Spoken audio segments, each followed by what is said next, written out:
Chairman Chaffetz, Ranking Member Cummings, and members of the committee. Thank you for the opportunity to speak with you today about the crisis in Flint and the actions we are taking to ensure that nothing like this ever happens again. Let me be blunt. This was a failure of government at all levels. Local, state, and federal officials. We all failed the families of Flint. This isn't about politics nor partisanship. I'm not going to point fingers or shift blame. There's plenty of that to share, and neither will help the people of Flint.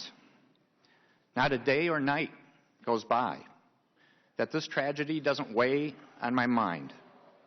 The questions I should have asked, the answers I should have demanded, how I could have prevented this. That's why I'm so committed to delivering permanent, long-term solutions and clean, safe drinking water that every Michigan citizen deserves.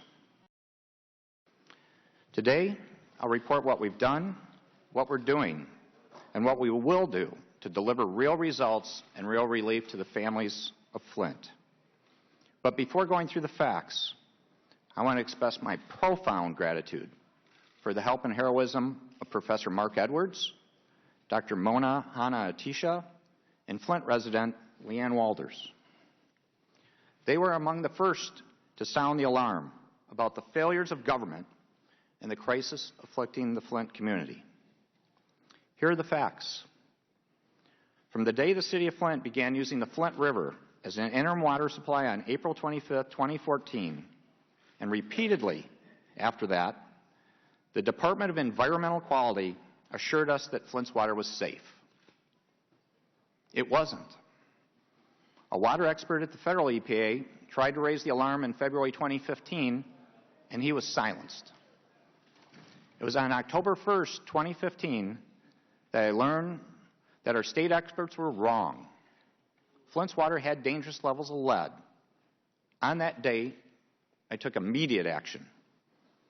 First, we quickly reconnected to the Detroit water supply to begin sealing the damaged pipes. Second, I ordered the immediate distribution of water filters and extensive blood level testing in schools and homes to identify those at highest risk so they could receive health care, nutrition, and additional support. Third, we deployed $67 million to address both short-term needs and long-term solutions. Our focus and our priority is on both short-term health and long-term safety.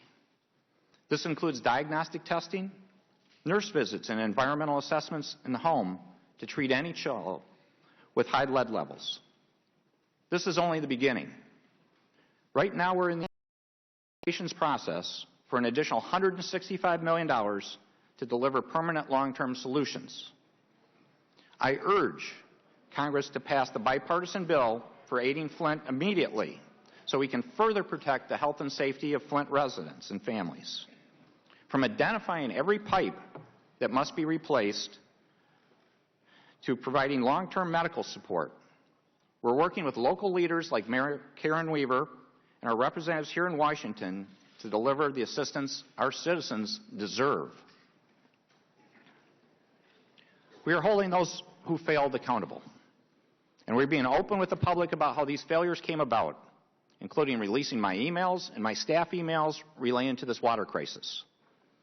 We are in the process of publicly releasing relevant documents from the state agencies involved, so the people will have an open, honest assessment of what happened and what we're doing to fix it.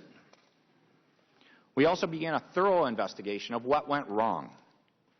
We've uncovered systematic failures at the Michigan Department of Environmental Quality. The fact is, bureaucrats created a culture that valued technical competence over common sense, and the result was lead was leaching into the residents' water.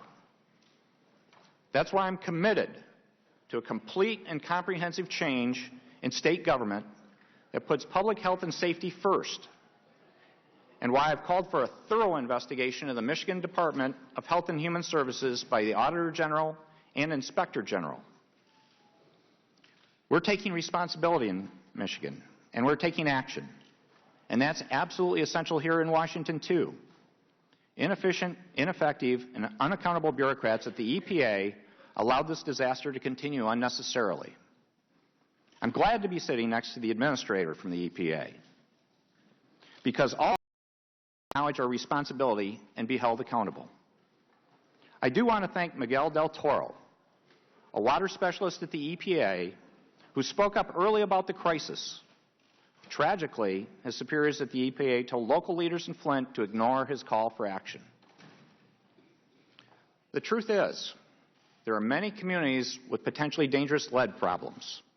And if the EPA and the DEQ do not change, and if the dumb and dangerous federal lead and copper rule is not changed, then this tragedy will befall other American cities. Professor Edwards has been sounding this alarm for years, and I look forward to joining with him to address this failure of government. I'm grateful to have been elected to serve the people of Michigan. I understand their anger. I've been humbled by this experience. And I'm going to make Flint and every community in Michigan a better place to live. We have a lot to learn, and we have a lot to do. I close with a simple plea. Partner with me in fixing this, not just for the people of Flint, but for the people all over the country. Ranking Member Cummings is right. The American people, this is America, and this should never have happened. The American people deserve rules that make sense and professionals to enforce them who know that health and safety are urgent matters. I can make sure that happens in Michigan. You can make sure it happens for every American. Thank you, and I look forward to your questions.